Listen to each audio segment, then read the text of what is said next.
Hey there, welcome back to DadHacks. Out at the thicket again. Bush hogging has gone well. We've got all the big mess removed. We got the big trees cut down. And now I went out and got me a stump grinder. And I am trying to get the tops of the stumps down below the ground so we can throw some fill dirt on top and grass seed and get this place looking pretty decent. So I've cut down a couple of stumps already, and just to get a feel for how the thing works, I can show you what that looks like, and then I'll set you up and let you see how it works on the others. This is the stump grinder that I got. It was used, but pretty well maintained. I only had about 13 hours on it. DK2 power, and seems to be working pretty well. Specific model of this one is OPG 777. And there were two stumps here, big one right there, and then another pretty good sized one there. When I say big, it was probably, the biggest one was maybe 16 inches across. The other one was a little over 12 maybe. So it took about a half hour per stump, about how that went. Wasn't too difficult. You just had to be patient.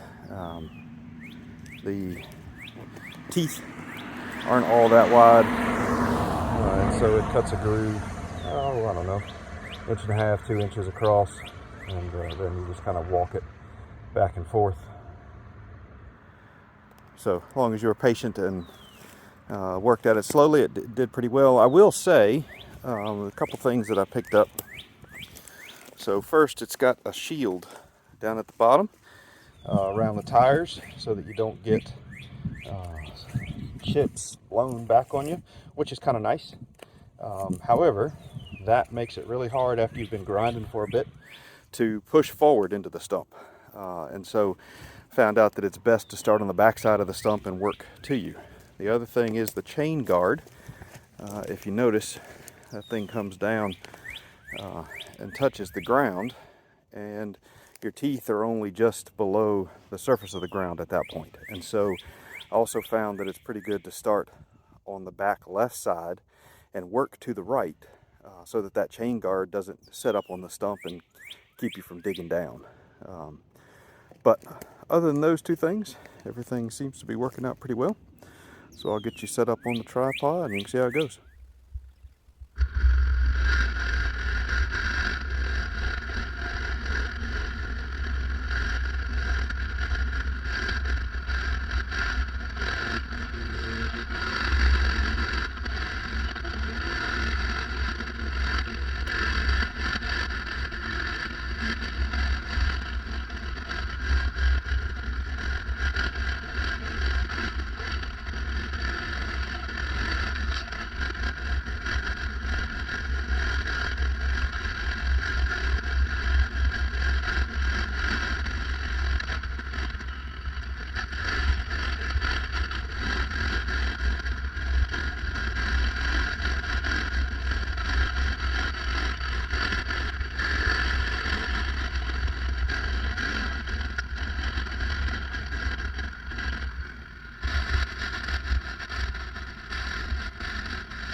So here is end result. This one was pretty decent size and also pretty solid. This one took me right out of half an hour.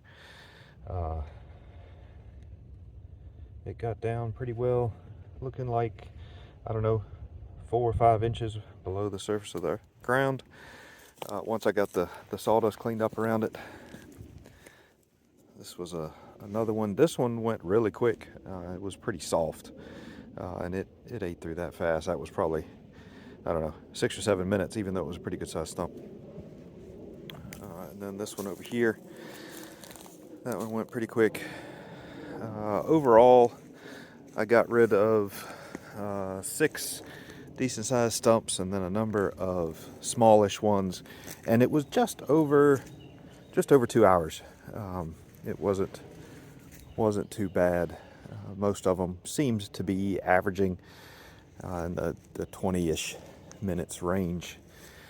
And then that, like I say, that one that was pretty big and pretty hard, that one took a while.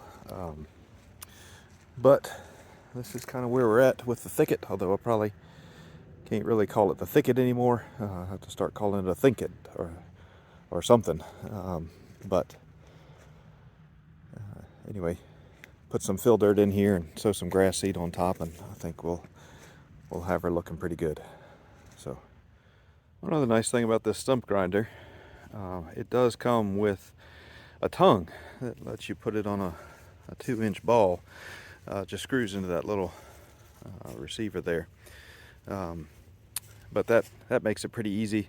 It is pretty heavy overall, and so if you got to go anyways, like our driveway's not crazy short, but getting it down there on the back of a tractor is a whole lot easier than pushing it.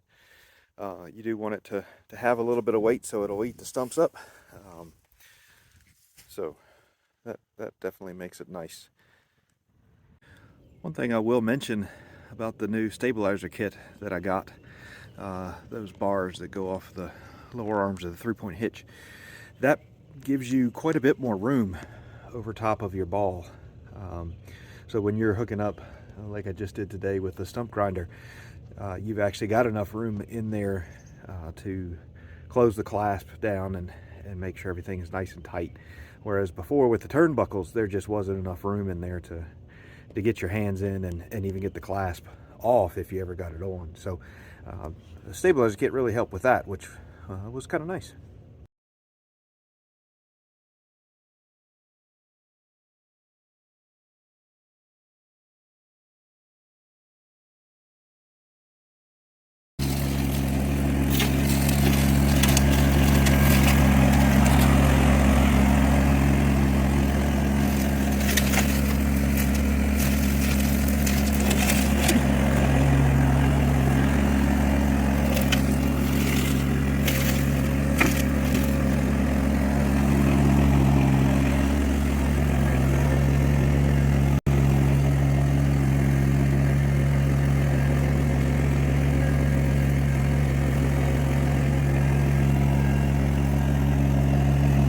So